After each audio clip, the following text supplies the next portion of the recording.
Scripture, as I start sharing, I'm going to share parts of my testimony tonight. Not all of it, because we'd be here for about 6 hours to share the whole thing. Does anybody ever get to see Daystar TV network? Daystar. Anyway, there's a documentary that plays and runs on there all over the world that tells my life story, that goes through all that, and we run it all over the world periodically and minister to people through that, and some other TV and radio outreach also. So you may see the whole thing on there. But in Mark chapter 5, there's a story here that I call the Madman of Gadara. We're not going to read the whole story for the sake of time. But it was a man that lived in the graveyards. He ran around with no clothes on, and he cut himself with stones.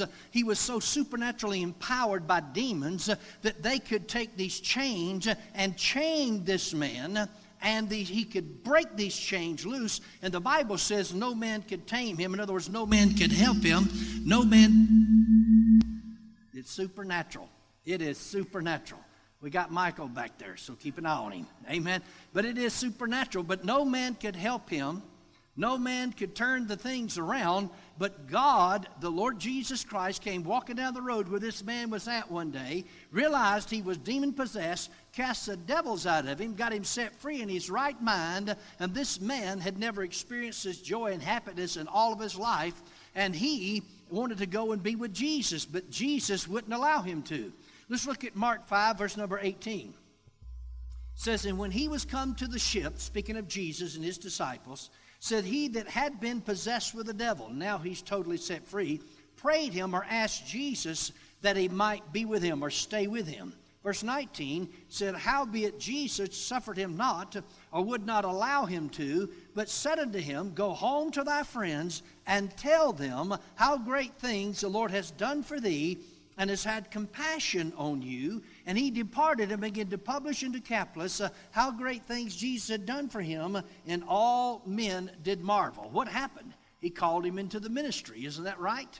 Jesus called this man in the ministry. Well, the same thing almost happened to me. On my third escape from prison, driving down the road in Galveston, Texas, I had a supernatural encounter with the Lord Jesus Christ. Has anybody ever heard of the Apostle Paul?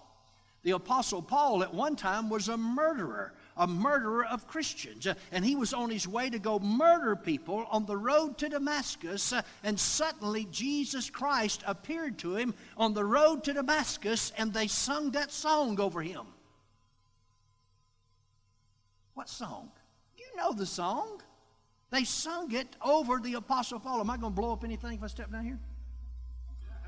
But they sung that song over the Apostle Paul. Remember what that song was? This is the song. "Another one bit the dust." That's that song they sung over him, because he fell down to the ground when Jesus showed up. It don't matter how big you are and how bad you are when you meet Jesus, or even how good you are and how royal you are. When you meet Jesus, you're going to fall to your knees, because you're going to recognize him as God, the creator of the heavens and the earth, and he is going to change your life. That's exactly what happened to me on my third escape from prison, driving down the road in Galveston, Texas. The first week of May of 1982, I had a supernatural encounter with Jesus. At that time in my life, when I had this encounter with him, I would have laughed at you if you'd have tried to tell me the Bible was a book that God had wrote. I thought it was a fairy tale book that somebody wrote trying to make me be good. And I was in full-blown rebellion, and you're not going to make me obey that book. But after I met Jesus in Galveston, Texas in 1982, they sung that same song over me. "Another one bit the dust." But let me tell you how I got to that point. Believe it or not, I started off in what we would call a Christian home. Aunt Rosie used to take me to Gentian Baptist Boulevard. It was Gentian Baptist Boulevard. It was actually Gentian Boulevard Baptist Church. So I went to Gentian Baptist Church. I can see myself right now as a little toddler. Aunt Rosie would come by and pick me up. That's before my daddy and mama started going to church. Aunt Rosie was my daddy's older sister. And she would come by and get me. There was 4 of us youngins, 5 actually, but 5 of us youngins, and Aunt Rosie, I don't know, we call it in the country, took a hankering to me. Is that good country talk for city folks? But she took a hankering to me, and you know, somehow or another, as a little child, and she said the rest of the kids got more attention, and she wanted to come by, and she'd take me with her to different places. And I remember, I can see myself right now walking down the sidewalk outside of Gentian Baptist Church on Gentian Boulevard in Columbus, Georgia. I can see even at that time that God was trying to direct my steps as a little boy. God was trying to deal with me as a little boy. God was trying to make himself real to me as a little boy. And many of us can have experiences if we look back and see how God dealt with us. Now, at the time, I didn't understand it all. But Aunt Rosie would take me to Gentian Baptist, and I found out about Jesus. I knew, you know, about the salvation prayer, because if you're going to the Baptist church, you're going to confess and know about the Roman road to salvation. You're going to know that Roman road. You say, where's that Roman road? Well, we're in New Mexico, so you're not in Rome, so you got to find the New Mexico road. But anyway, but it was the Roman road to salvation. You got to first find out you're a sinner. Then you got to know that you need the Lord. Then you got to know that you confess Jesus as your Lord with your mouth and believe in your heart that God has raised him from the dead, and you'll be born again. And so I started off kind of the right way. But as I grew up, I started hanging around. The Bible says evil communications corrupt good manners. And so I started hanging around folks that wasn't trained like I was. In fact, one of my best friends was Randy Cotton. And his mama had a 66 Chevelle. And them things were popular back in those days. Now, it wasn't a race car to her, but it was to us. You know what I mean? It had this, I think that thing had a 327 Chevrolet engine, because it was a Chevrolet Impala, and it was a standard shift. And so Randy, he was 16, and so he could get that car. And so he would go by and pick me up, and then go by and pick up his cousin, Billy. Billy Cotton was real big. He was older than us. And we'd take Billy down to the whiskey store and the beer store to buy us beer and whiskey, and then go drop him off, you know, because he'd have went to jail if I'd have caught him back in them days especially. So anyway, I remember the first time I was introduced to alcohol. I mean, I knew nothing about it, hadn't been around it, and I wondered what in the world is going on? What in the world is happening? What got me in this situation and mess that I'm in? And so, we're driving down the road. Billy Cotton is sitting in the front on the passenger side. Randy Cotton is driving this 66 Chevelle, and I'm sitting in the back.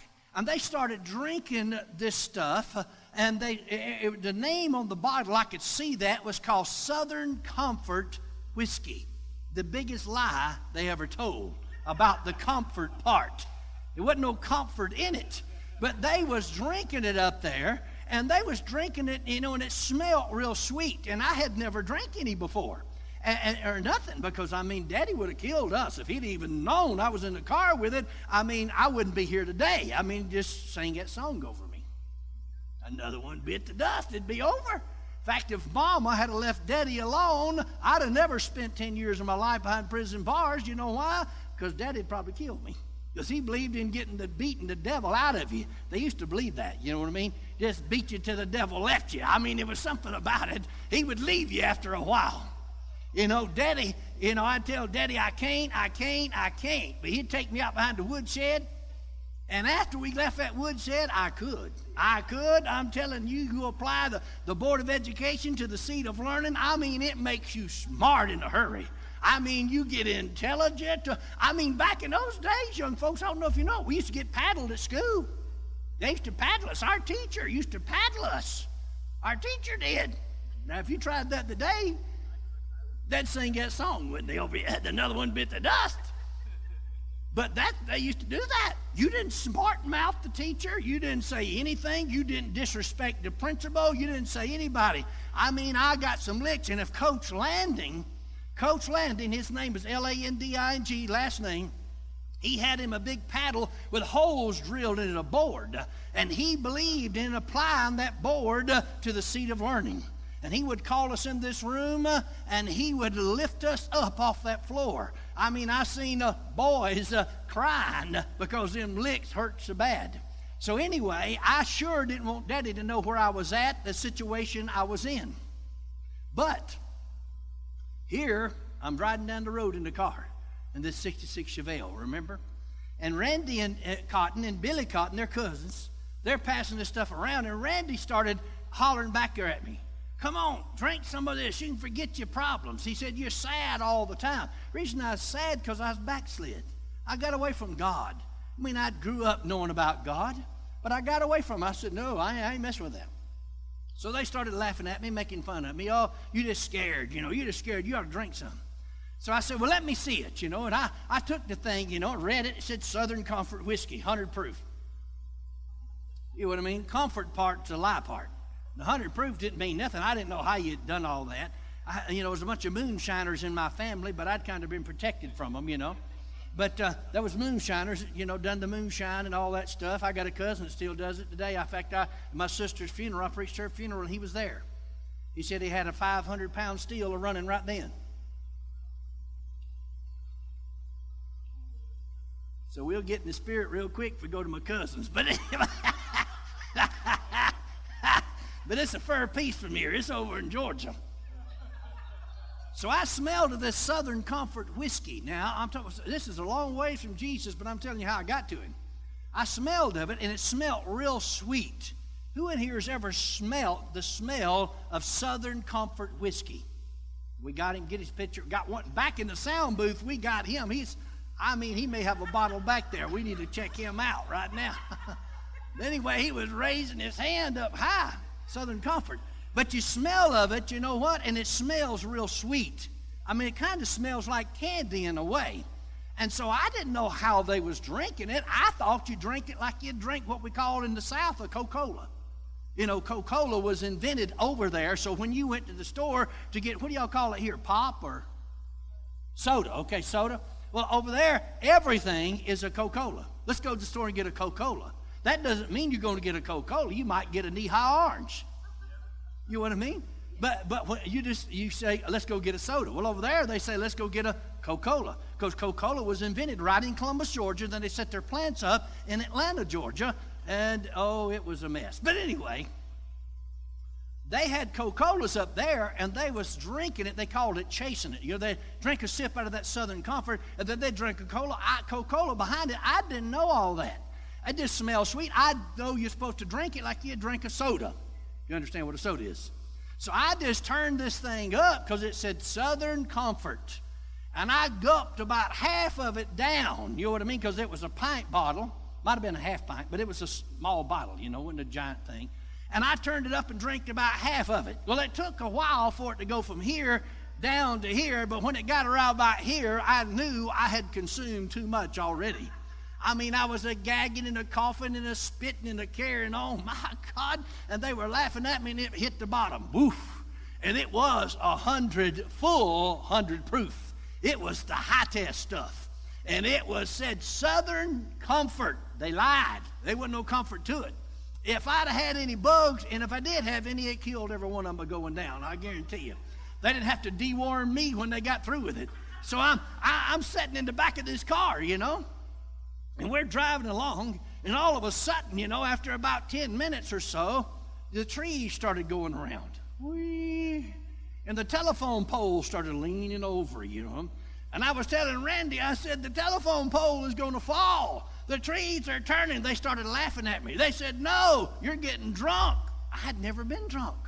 I'd never been around that. I didn't know what drunk meant. But all of a sudden, everything started spinning. My world started spinning. I felt like the car was spinning. They told me it wasn't. I tried to get them to stop, and they wouldn't stop. They said, we can't stop. We're on a major highway out here. I said, this whole thing's spinning, the whole world's spinning.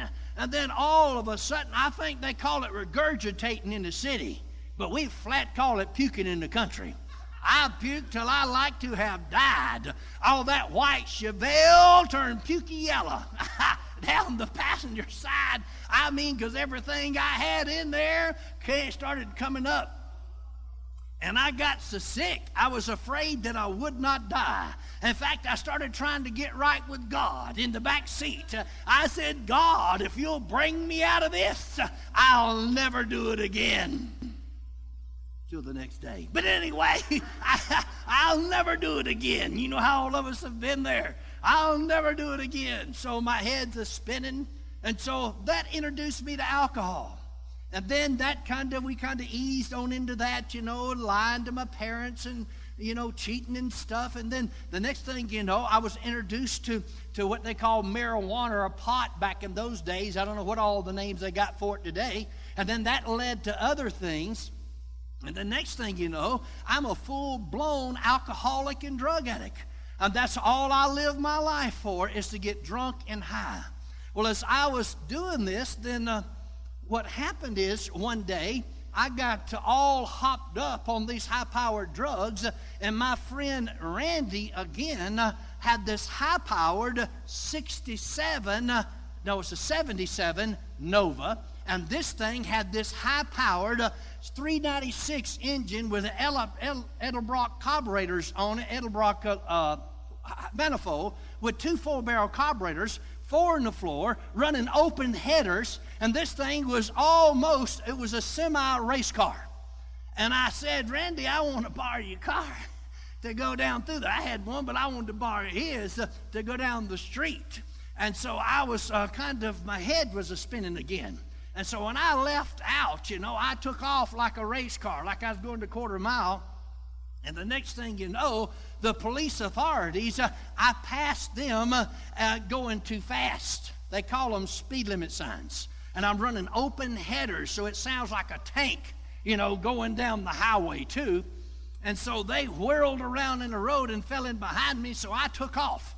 And I started running because I had marijuana on me. Back in those days, if you had marijuana, I didn't have but just 2 or 3 what they called joints in that day, size of a cigarette, 2 or 3, but they'd put you in jail for those things. So I was trying to get rid of any pills I had and alcohol, and I'm running, and this car had run up to about 140, and that's about it because of the way the rear end and all that was fixed. And so I'm going down through there, flying and dipping in and out, and they had built this new interstate, but they had never completed it there in Columbus, Georgia. It just come to an end suddenly. Well, I knew it come to an end. And so there was an exit ramp that you had to take because there's signs saying, stop, dead end, the road don't go any further. But when I got to the exit ramp, I forgot to tell you this, I had this girl in the car that I had picked up too, and she's sitting in the passenger side, and she's screaming, let me out, let me out, because I done scared her, half to death. And so when we got to the exit ramp, it was dark and it was sprinkling rain, and so I couldn't see good out the windshield. The wipers are working, but I still couldn't see good, and so I ran right past that ramp. When you run past the ramp, you have reached the point of no return. I mean, you are going somewhere you don't want to go. And then suddenly, woof, I went off the end of this bank, and we supernaturally, I guess, did not turn over and went down to the bottom, slid down in this grass, and it stopped for just a split second, and that girl bailed out and rolled out on the grass, slammed the door. I took off again. So here we got the county police and we got the city police, and they chased me. To make a long story longer or shorter, I can do it both ways. They finally caught me because I was going around this hairpin curve. In fact, it was a curve to your right. It was in a subdivision. I should have never been there, out of my mind. It was a sharp right-handed curve. I mean, real sharp. When I went in that curve, where this car was kind of lifted up in the back, when I went in that curve, the back end broke loose. And when it did, it just turned all the way around, and I'm trying to bring it all the way around and go forward again. But when I turned it all the way around, here's the police. He's facing me, and I'm facing him. I'm going backwards, and he's coming forwards. And suddenly, whoof, it hit the side of the road and hit up beside this fence. And they stopped, jumped out, and got the pistols, and they cocked them and pointed them at me and said, get out of the car. When they tell you to get out of the car and they got a pistol pointed at you, get out of the car. I can just save you the trouble. I got out of the car. And so they arrested me. To make a long story short, they did find some marijuana on me. In those days, just for a little bit, you went to prison. And so they gave me a year to serve, which was after attorneys, got some time cut off. A year to serve in what they call the Georgia Chain Gang Road Camp. Anybody ever heard the Georgia Chain Gangs? Everybody ever heard them balls that you drag with your feet? I was there. I can tell you what it was like. I lived there. I was on the road crew. I was on the chain gang. in Georgia, the chain gang. I was on that thing. And so I'm there, and while I'm in there, I wasn't a crook. I was just a young punk kid, that thought I knew it all. But there was guys in there with life sentences for murder and robbery. And there was one guy that slept close to me. He was in there for armed robbery. And he would tell these stories about how he got this and how he got that and how he had this kind of car, wine, women, and song. Oh, just a life of Riley, so to speak. Just got it made because of all these robberies he had done. And I began to listen to him. Yeah. He's trying to convince me to become an armed robber. It dawned on me later. I believe I got an intelligent thinking out of it. I thought, well, if this was supposed to be so glorious, why in the world is he sitting in prison with a life sentence for it? It wasn't as glorious as he made it out to be. But he planted those seeds into my mind. And I got out. I got an early release for good behavior, and all that. And parents and people knowing people, how that goes. And they let me out earlier than I was supposed to get out. I think I'd done about 6 months on the chain gang, and then they got me out. But it was hard labor, I'll guarantee you that. And so when I got out, I told them, and I promised the judge, if I lived the do-right gospel in that day. I don't know if you know what the do-right gospel is, but I would tell the judge, Judge, you let me go this time, and I'll do right. And I did till I got out of his sight. That's called the do-right gospel. You just do right because you got caught for the moment, but as soon as you get out of sight of everybody, you're going to get messed up, goofed up, and bored than you ever been before. So here I am. And when I got out, everything seemed to be going fine. And it wasn't long before I got right back down that same road and through selling drugs and things, because I'd progressed a lot further in that field. I was able to buy me a 1972 Corvette, and I had pistols, a home, brick home. It seemed like I had it all together through these drugs, but then I began to get so hooked on the drugs that I was buying and selling that I was taking more of them and partying more of them than I was selling, and I got in debt to the dope man. If you don't know what the dope man is, bless you. Help you. Lord be with thee. And so I realized that the dope man's going to kill me or I'm going to kill him. So I took my friend with me, my uppie, my homie. I took him with me, Goat. His nickname was Goat. You know what billy goats are? Billy goats are some hard-headed creatures. And the reason that we called him Goat is because he was hard-headed. And so Goat and I went to the dope man's house, and he's the one that had the money, and he had the dope. And so we went in and done things we weren't supposed to and took the money, took the drugs, and done that. And we got noted for that in the city. And so it finally come down that we couldn't find anybody. Everybody's in hiding because we were just going from one to the other. After we'd party up the money and everything, then we'd go to the next dope man because they can't call the police because they'd put them in jail too. You know what I mean? Because they know they're dopies already and druggies. So it all got down to where we didn't have any more money. And then next thing you know, I lost the house, I lost the Corvette, I lost everything I had, and I wound up sleeping in the ditches. That's where I was at. I was like a vagabond on the streets. That's where I got to. Following the devil always seems glorious to begin with. But in the end, I'll guarantee you it will take you down and take you out. It will. I've proven it time after time. So in this broken state that I'm in, Goat and I got together again. And we knew where this place was going to be that had a lot of money. And it was going to be a lot of cash money just for a short period of time. And then we was going to go and get this money with a car that we had obtained the wrong way. You know what I mean? We stole it. Forgive me. We stole this car. And we took this car, and then we went and we got a motorcycle. Stole it too. And so we took this motorcycle by this place, and we parked it away in the woods about 6 to 7 miles from where we was going to commit this armed robbery. And a large sum of money was going to be in these cages just for a certain amount of time. And we knew there's only going to be so much security. And we was going in there following the devil's plan. And we was going to get this money and then leave on this getaway car, sail down into these swampy wooded area where we had this motorcycle that could go through the woods, more of a trail bike than a road bike, but a trail bike. And we was going to take this trail bike and ride through the woods about 10 or 15 miles, hit this major highway and get on this highway and drive for about another 100 miles.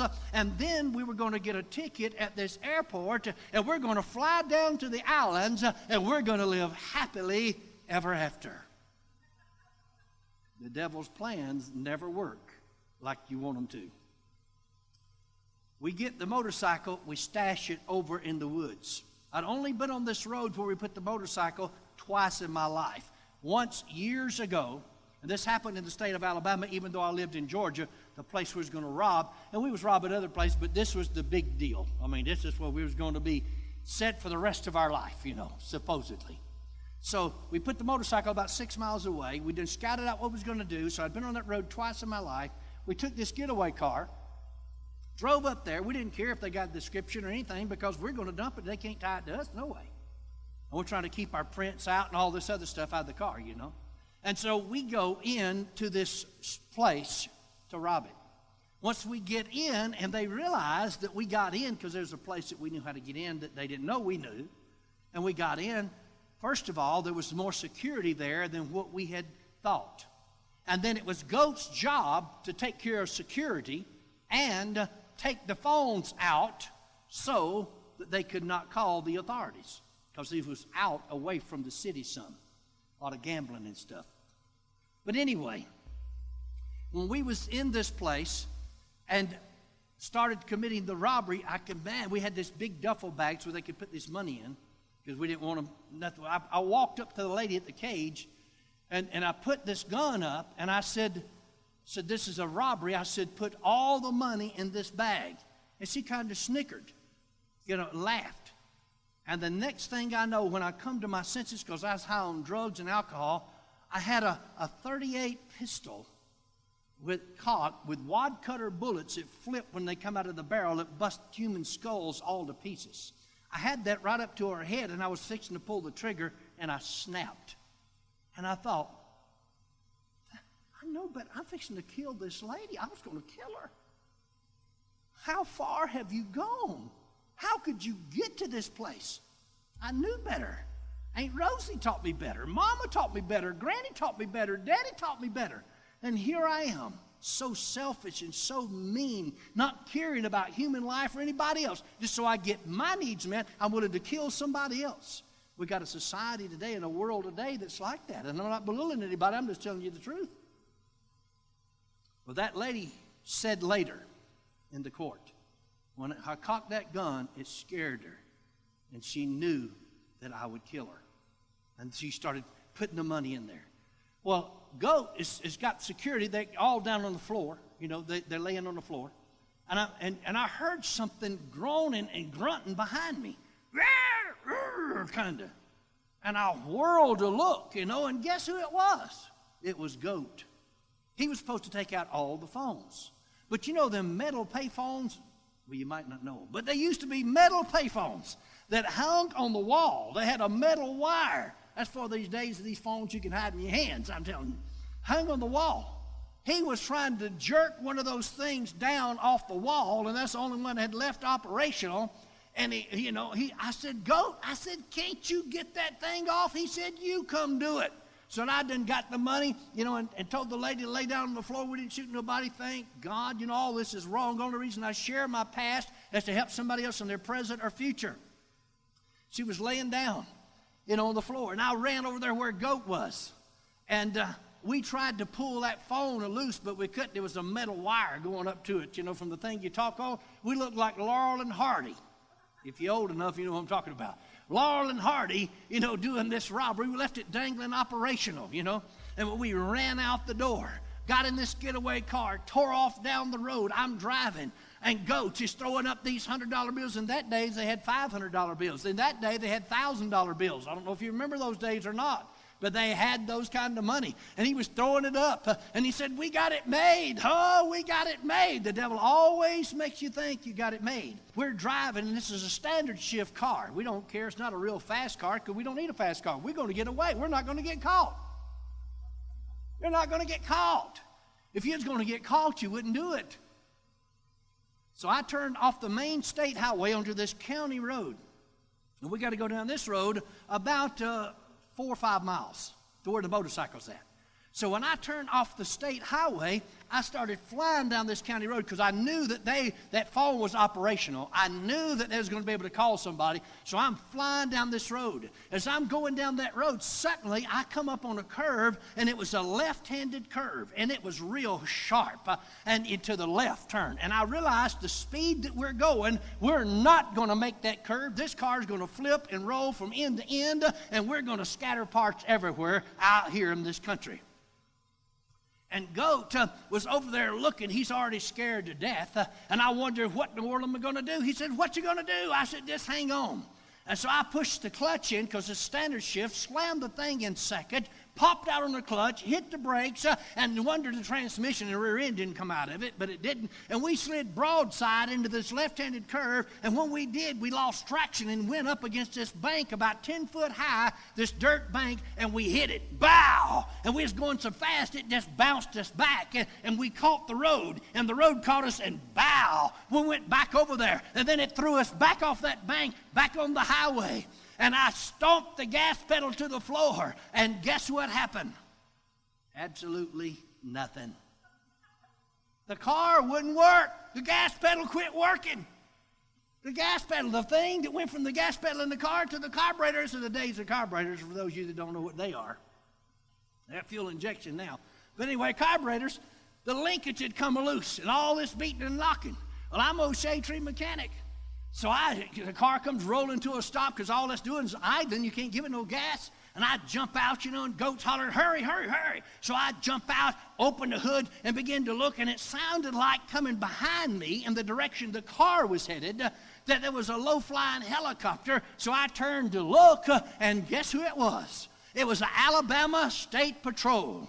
And his lights were a-flashing, his siren was a-screaming, and he's headed, we know, to the scene of the crime by the phone that we left dangling operational. He's coming off the county road, and he's headed to the scene of the armed robbery. Well, he don't realize that's us until he gets right there on us, because they had a description of the car. Because why? We didn't care. It's not our car. They can't trace it to us. We're going to ditch it, get rid of it. They're not going to catch us, remember? The devil's plans never work. When that state trooper got within just 50 yards of where we was at, he realized that that's the folks I'm looking for. But he's going so fast, he can't stop. So he hits the brakes, and smoke starts boiling out from under the car. And he's got this microphone inside that he can talk on a speaker outside. And so when he's sliding by us with smoke boiling out from under the car, he's hollering, halt, you're under arrest, as they go by. Well, as he's doing all this stuff, I get the breather off the carburetor. Now, you have to be from back yonder to know about this stuff. The breather off the carburetor, slang it in the ditch, snap the carburetor linkage back on, little butterfly clip. Men, you may remember those days. Little butterfly clip, I popped that thing back on, slammed the hood, jumped in the car, and the police officer is still trying to get that thing stopped and headed back to where we're going. You know he's on the radio right now, to call people. And so I jumped in the car, and I started burning rubber, taking off. First gear, hit second gear, and was coming out of second gear to third gear, and guess what happened? The carburetor linkage come off again. But this time it stuck, where to go 40 miles an hour, no faster, no slower. By this time, the state trooper got turned around. He's running about 120 to 140 trying to catch us. Well, you don't even have to be a mathematician, excuse me, teacher, to figure this thing out. You know what I mean? If you're going 40 and he's going 140, it's not going to take long for him to catch you, and you're going to be in a mess in just a moment. So Goat said, what are we going to do? What are we going to do? I said, what do you want to do? He said, let's shoot it out with him. Let's shoot it out. He said there's only one of him that was in that car, and he said there's two of us. The devil always gives you a picture glowing out in a blaze of glory. We was hellfire and brimstone. That's where we was headed. And I had a tad bit more sense than Goat did. Now let me clarify something. When you say that you got a tad bit more sense than Goat did, that ain't bragging a bit. I want you to know that. I want you to know. And Goat was saying, let's shoot up with him. I said, there's going to be so many police here in just a minute. We can't do this. He said, what you going to do? And I could see a big ravine or a gully on a curve to our left. And we was almost in that curve.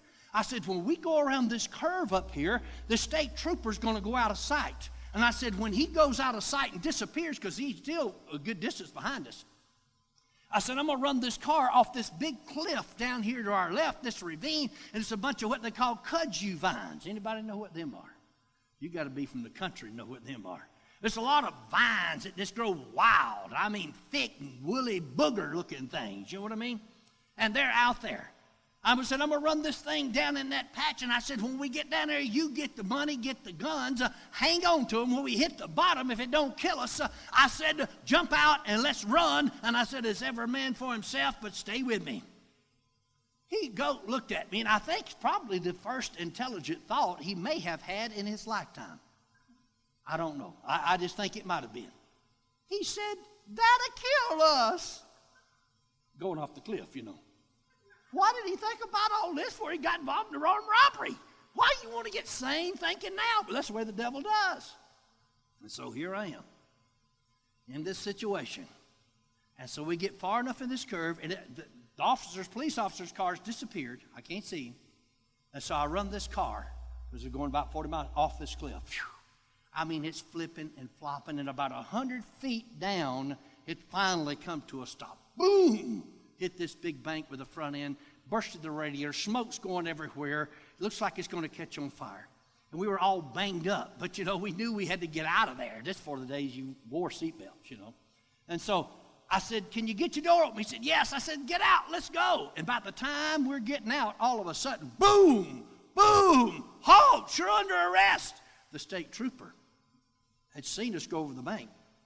He stopped and was firing shots into the air and telling us to stop. He wasn't necessarily shooting at us, but the buckshot were sprinkling down there where we were at. Well, let me tell you something. When the buckshots get to flying, I can too. And I come out of that car, and the buckshots were coming down through there, and we started running. And I run, and I had longer legs than Goat. And so I had outrun him, and we was running through thick briars and woods. I mean, you couldn't imagine if you lived here all your life. But over there, that was thick. Thick.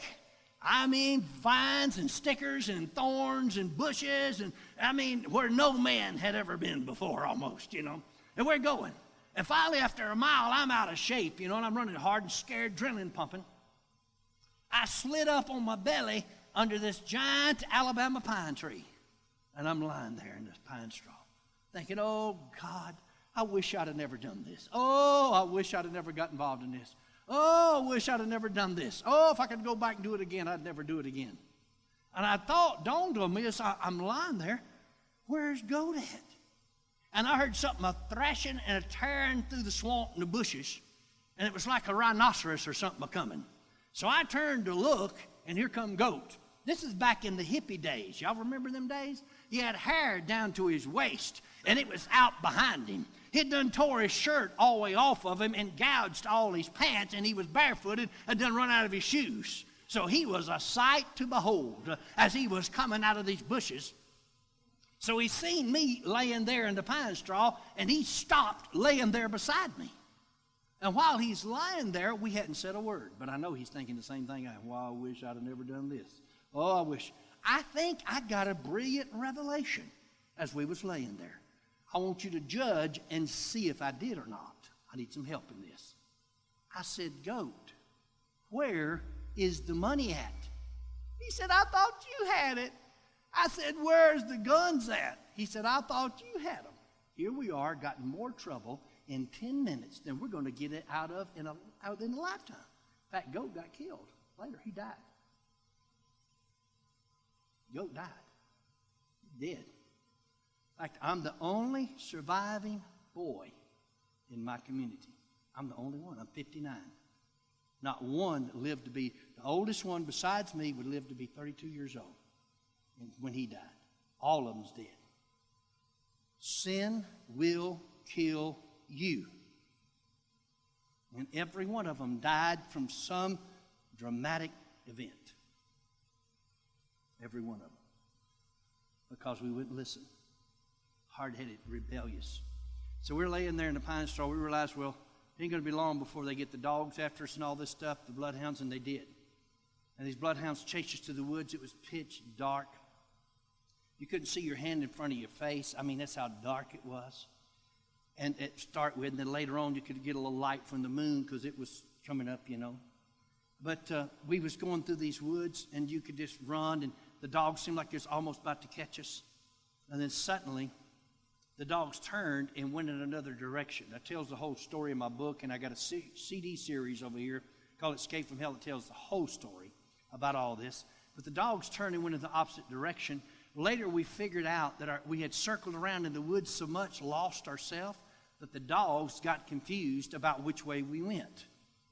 And so the police that was surrounding us, because they had us surrounded with cars and guns and wheelie birds, that's the type of a helicopter way back yonder, you know. They call them wheelie birds back then.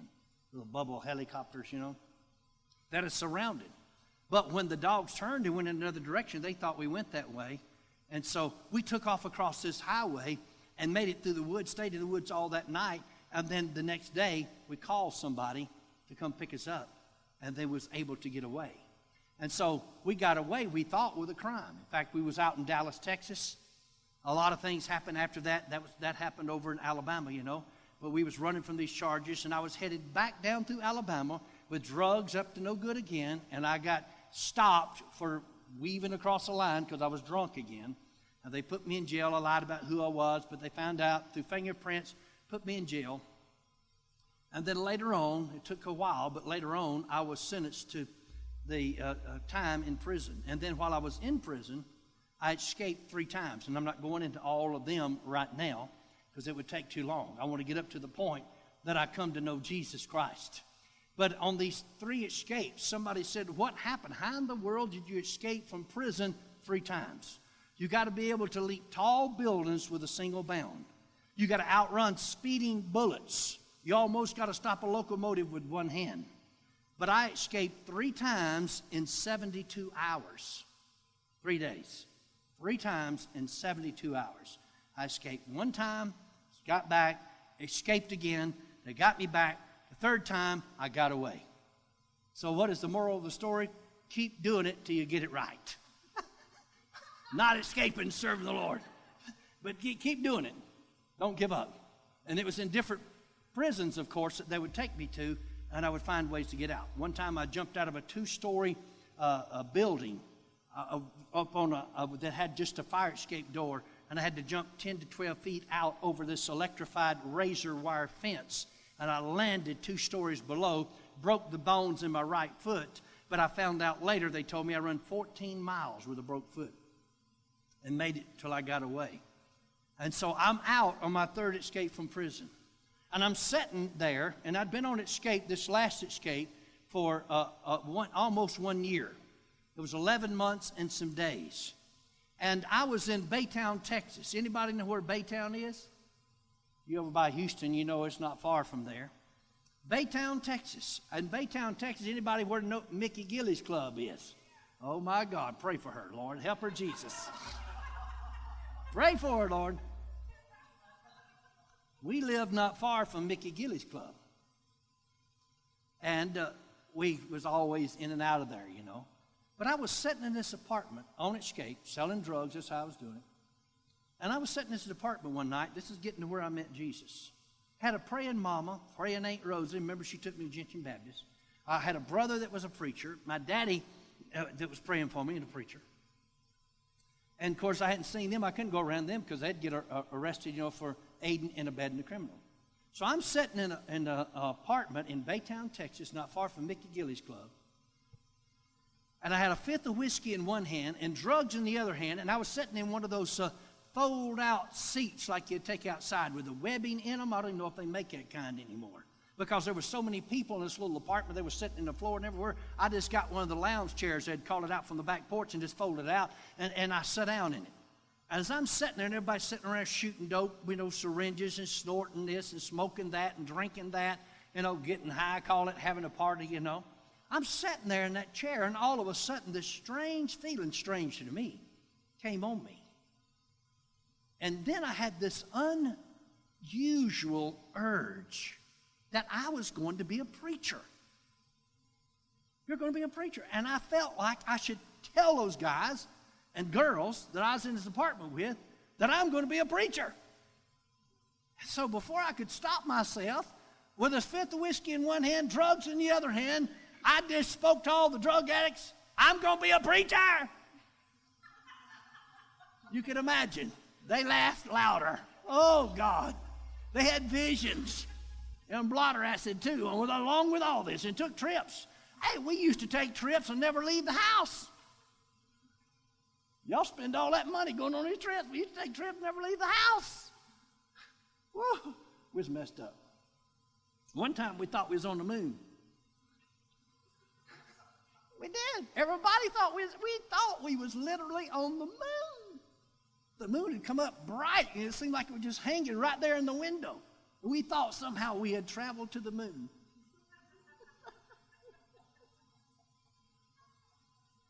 Never left Earth. But we took some trips. We was messed up. So when that happened to me, though, I knew, all I can tell you, ladies and gentlemen, is I knew it was supernatural. It was not natural. And I knew, I didn't understand it. So I just threw the whiskey down, my drugs down, said, y'all get out of my apartment. I'm leaving for a while. You be gone when I get back. So I got out and I just drove, where Interstate 10 is. I went up to Interstate 10. And they was working on it. I don't know if they still working on it. They working on something all the time. But they used to work on that back in there especially. And I was driving back and forth. And this is 1982. I'd drive east a while on Interstate 10. Then I'd take one of the exits and I'd come back. And I'd drive back that way 15, 20 miles or more. Like a tiger would pace in a circus cage. That's kind of the way I was doing. Because I was trying to figure out what happened. And I wanted to call back and talk to Aunt Rosie at home, or Mama, or Daddy, or Granny, or somebody, and ask them, do y'all know what's going on with me? Why? I knew this was not a trip. I knew it wasn't a drug. I knew it wasn't an alcohol thing. This was something beyond me. But I knew if I called, then I might get in trouble. And I might get them in trouble. So I finally, in the wee hours of the morning, just got tired, went home, and what we call crashed in those days, went to bed. I woke up very late the next day, 12 or 1 o'clock. I got up, and that was still heavy on me. And I thought, oh, boy, something's wrong with me. I don't know what it is. But by that night, I figured, just me. I was just having that experience, and, it's over with. And, I just thought it happened. That's all it was. It didn't really happen. And so, next thing you know, I'm right back in the same thing that I was doing before. Drugs and alcohol and everything. And so, I was trying to get out of the country. Somebody asked me one time, I was in the northeastern United States, and a pastor asked me, said, Brother Randy, why in the world did you want to get out of the country? I said, sir, when you get on escape from prison, the ABI, the CBI, the GBI, and the FBI, I said, all the I's get after you. And I said, I was trying to go to the uttermost part of the earth to get away from them. So I'd heard about a guy down in Galveston, Texas, that had this illegal operation. It looked like a shrimp boat operation, and he had a shrimp boat, but he could get you illegal papers and passports and visas, and for, $6,000 to $8,000, according to what you wanted to do, he could slip you over to Mexico, and you could live happily ever after. Well, I thought, this is what I'm going to do, because I'm tired of running. Everywhere I go, the police are just fixing to come in, or found out I was there, or something, So that was my deal. And so there was 2 girls and I that plotted this thing, that we was going to rob somebody, and because I needed some more money to pay the man for the papers. He's getting everything ready. And we was going to meet him that day. But we was going to go rob these people in this place, not people, but a place. And then I was going to give them money, give them the vehicle, and then they're going to drop me off at the shrimp boat deal, and then he's going to take me over to Mexico, and I'm going to live happily ever after. So we start go down to Galveston. And Galveston, you know, is an island, so the only way on and off is by bridge or ferry. I don't know if they're still running the ferry. They are still running the ferry. Anyway, so we went across on the bridge. And when we got down there, I was supposed to turn left on Seawall Boulevard. Anybody know where Seawall Boulevard? It's a main road. You know, I see them back there and up here that runs across up and down the Gulf, Seawall Boulevard. Well, back then, it didn't have all the high-rise hotels it's got now. I mean, but it's got them, you know, and had few back then, but not near what they got now. But I was supposed to turn left. But as I was driving down that road towards Seawall Boulevard, that same feeling, ladies and gentlemen, that I had, that same sensation in that apartment approximately 2 weeks earlier when I said I'm going to be a preacher, it came on me in that van. I'm facing life without parole. I am what they call an habitual offender. No hope of ever getting out of prison again. But this feeling came on me, and I had this, I don't know, bad feeling that if I turned left, that something bad was going to happen to me, and I should not turn left. So when I got to Seawall Boulevard, instead of turning left, I turned right. Well, the girls hollered and said, "You're supposed to be turning left. You know we're going down here, and we're going to do this, and Rob, and then going, and you're going to do this." But I turned right, and what I did, turn right, I went maybe half a mile. And then suddenly, the Spirit of God invaded that van. And they sung that song over me. Another one bit the dust. I come to the end of myself, lying over that old Dodge steering wheel van that I was driving. Suddenly, the Lord Jesus revealed himself to me. And I saw myself as a sinner. And I saw that I was headed to hell fast. And I heard these words come real to me. He said, "If you don't turn your life over to me today, you're never going to have another chance." He said, "The devil has laid a trap for you." He said, "You're about to walk into it, and you're going to wind up dead and in hell." So as I was sitting there, I remembered Aunt Rosie and going to Gentian Baptist. I remembered Mama and Daddy. I remember saying, I just started to burst out crying. I was sobbing uncontrollably. These girls had never seen me like that. They just knew me as a hardened, cold, cruel hoodlum. That's all they'd known. And so I began right then to repent. And I said, if you're really real like Aunt Rosie said you are, if you're really real like Granny and Mama and Daddy said you are, I said, I'll give you my life. I said, but my life is messed up. And I heard these words. If you'll turn your life over to me, I'll get out the mess that you've got it into, and you'll do what I called you to do. Remember the Apostle Paul on the road to Damascus. He heard the Lord speaking to him. He heard the Lord talking to him. I had an experience like that, ladies and gentlemen, where he talked to me and told me what I would do and some things that would happen in our future. And some of them already happened and some will happen as we're faithful to walk with him. But I remember the van door slammed on the side. And I looked up startled, and those two girls had jumped out. And they started hollering, "He's lost his mind!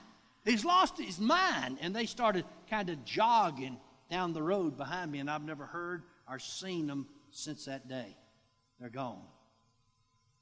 And so I was sitting there in that van. I said, "God, what do you want me to do? Which way do I go now?" Because I said, "I receive you as my Lord and Savior. Forgive me of all my sins." All of a sudden, the peace of God came on me. And I knew that the demons that I had been yielding to left me, and that I would never be the same again. And then, that same voice that told me some things said this to me. It said, "I want you to turn yourself into the police authorities here in Galveston, Texas today, right now." He said, "I want you to waive all your rights of extradition. In other words, don't fight a court battle." He said, "Go back to the state of Alabama. When you get there," he said, "I want you to plead guilty to all 5 felony charges you have when you get there." My immediate response to his statement was, "Do what? I thought he had the wrong guy. I thought I got killed 3 times escaping, and he's telling me to go back? No convict in their right mind wants to go back to prison facing life without the possibility of parole." But he said, "If you don't do what I tell you to do," he said, "the devil's laid a trap for you." And I said, I'll do it. And I made the decision in that van. I said, if I have to go to prison for the rest of my natural life because of the crimes I committed, I said, I would rather do that and make heaven my home than to bust hell wide open. So there was a police officer close by. So I went and told this police officer that I'm on escape from prison. I never dreamed I would do anything like this in my life. In fact, my talk had been this: I'll make the big guns shoot before they get me back. The big guns shoot for convict talk was they'll kill me. I ain't going back. But my life was so gloriously changed when I met Jesus that my mind changed, my thinking changed, and I was going to let God work in my life. And so that day, when I turned myself in that police officer, he thought I was the biggest nut that ever hit Galveston, Texas. He said, stand back, because he didn't believe me. I said, sir, I just got born again. I got saved. And I said, I'm on my third escape from prison. I got 5 felony charges. And I said, will you please arrest me? Stand back. So he got his car radio. This before they have all these computers in the cars, So he got on the radio, and he got my Social Security number and everything, and my name. Just had to spell it out. And then he called it in. And they put it in the computer back there, And then it wasn't long before he jumped out of that car with his pistol drawn and said, spread eagle on the hood. Now, if you don't know how to do that, I think there's some fellows in here that knows how to give lessons about that. And maybe some more. Maybe I give some lessons about how to do that after church. You know what I mean? Vulnerable position. So I spread eagle on the hood. I put my hands out, stretched my feet out. He came up behind me, put your hand behind your back, put your other hand, and he handcuffed me. Then he put a chain around my waist and put it to my feet and to my hands too. So I'm in shackles, chains, and handcuffs. And they took me down to Galveston County Jail.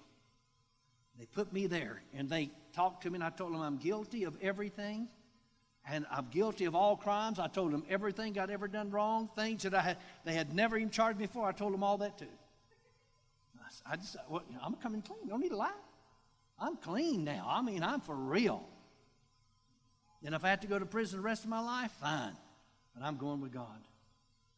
So they put me in a cell there and had to hold me about a month and a half. And then the state authorities came and picked me up in this prisoner transport plane. It was a twin engine, about a 6 or 8 seater. Don't know what it was, but because back then, I didn't know planes or nothing.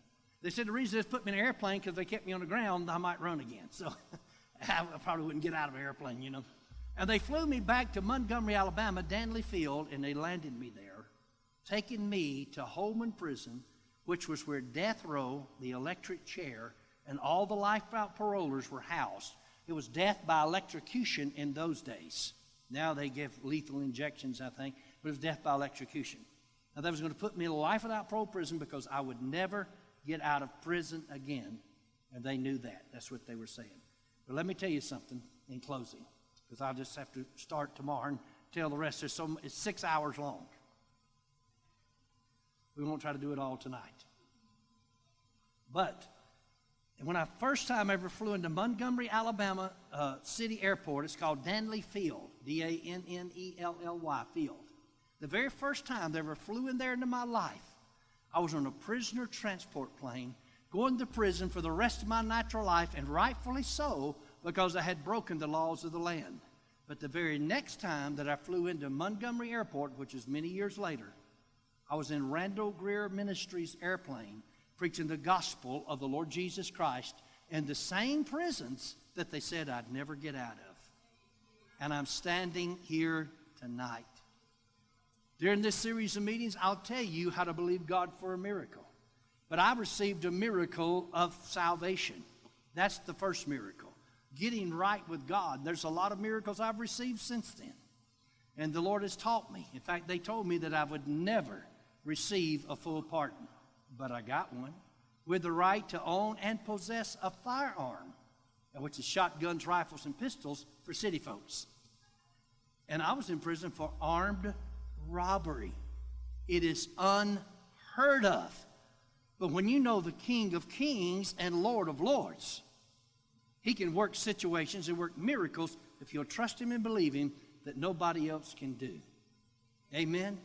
The Lord set me free, and of course, I'm going back to prison now, so you'll have to stay in prison with me tonight and all day tomorrow. Tomorrow night, maybe we might get you out tomorrow night. I don't know for sure.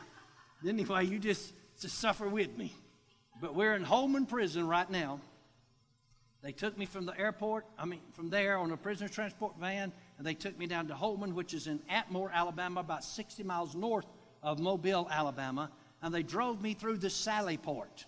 That's a special gate called a Sally Port there to go into the prison. I don't know why they call it Sally Port, because I never saw Sally. I've looked, and Sally has never been there. But they take you in and they shut these gates around you before they let you off. They call them Sally Ports, so you can't escape. Got officers up there with towers, in the towers with guns and rifles, so they can shoot you if you decide to run.